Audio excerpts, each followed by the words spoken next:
साहब, शुभ अपनी कैब में ठंडी हवा का सुकून ले रहा था कि तभी उसे यह अजीब सी आवाज सुनाई दी। उसने जैसे ही पलटकर अपने ड्राइवर को देखा, उसकी चीख निकल गई क्योंकि उस ड्राइवर का सर धड़ से अलग होकर लटक चुका था।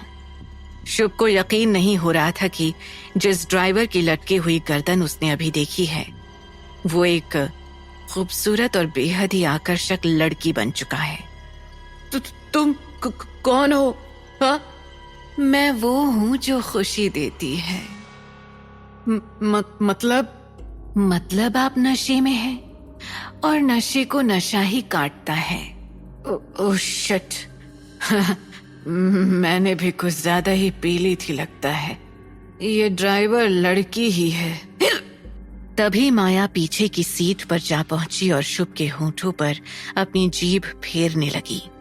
इससे पहले कि शुभ कुछ समझ पाता, माया उसके सामने निर्वस्त्र थी।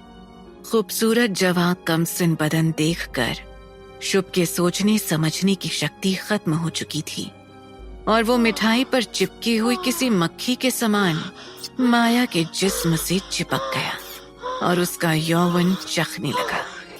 माया शुभ की जांघों पर बैठी हुई थी। तभी अचानक शुभ की नजर माया के जिस्म से हटकर कार के विंडो के बाहर जाती है। सामने उसे एक और माया दिखाई देती है। ये देखकर शुभ की चीख निकल गई। तभी माया उसके और पास आती है। वो शुभ के कंधे को चाटने लगी और अपने पैने दांतों को उसके कंधे में धंसा दिया। पहाड़ी पर सड़क से दूरी पर बनी शीतला माता के मंदिर में एक अलग ही हलचल थी। राजा पृथ्वीराज की बेटी अवंतिका मंदिर जाने के लिए रवाना हो रही थी। सालों से उनकी प्रथा चली आ रही थी। अमावस्या की रात को शीतला माता की पूजा करने से आने वाले संकट शक्ति विहीन हो जाते हैं। हाथ में पूजा की थाली लिए अवंतिका सच्चे तन मन से पूजा में लीन हो गई। हे जगत जननी, हे कुटुंब रक्षक, मैं तेरे दर पर आई हूँ। सालों साल की तरह ही हमारे राजघराने की यूं ही रक्षा करते रहना। ओम शीतलाय नमः। वहीं पूजा में लीन अवंतिका को तभी किसी के गुर्राने की हल्की सी आवाज आती है। अवंतिका पीछे मुड़ने को होती ही है कि एक काला तेंदुआ उसके ऊपर झपट पड़ता है। तभी किसी चीज की तेंदुए से गुत्थम गुत्था हो गई। दोनों आपस में लड़ रहे थे। तेंदुए ने अपने पैने नाखूनों से अपने दुश्मन पर वार कर दिया।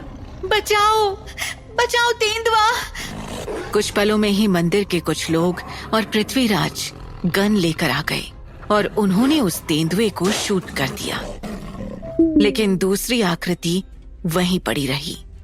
अवंतिका सामने गई तो देखा, ये तो एक लड़की है। तुम कौन हो? आज अगर तुम नहीं होती तो। पर अवंतिका ये नहीं देख पाई कि उस लड़की की आंखों में एक अजीब सी चमक थी। इसे बहुत चोट लगी है, इसे तुरंत अंदर ले चलो। सब उसे उठाकर हवेली के अंदर ले गए। अचानक पृथ्वीराज की नजर वहीं जमीन पर पड़े एक लॉकेट पर पड़ी, जिसे देखकर उनके होश उड़ गए। आखिर क्या राज था उस लॉकेट का और कौन थी वो खूबसूरत लड़की? क्यों मार रही थी वो सबको? जानने के लिए सुनिए कहानी का अगला एपिसोड।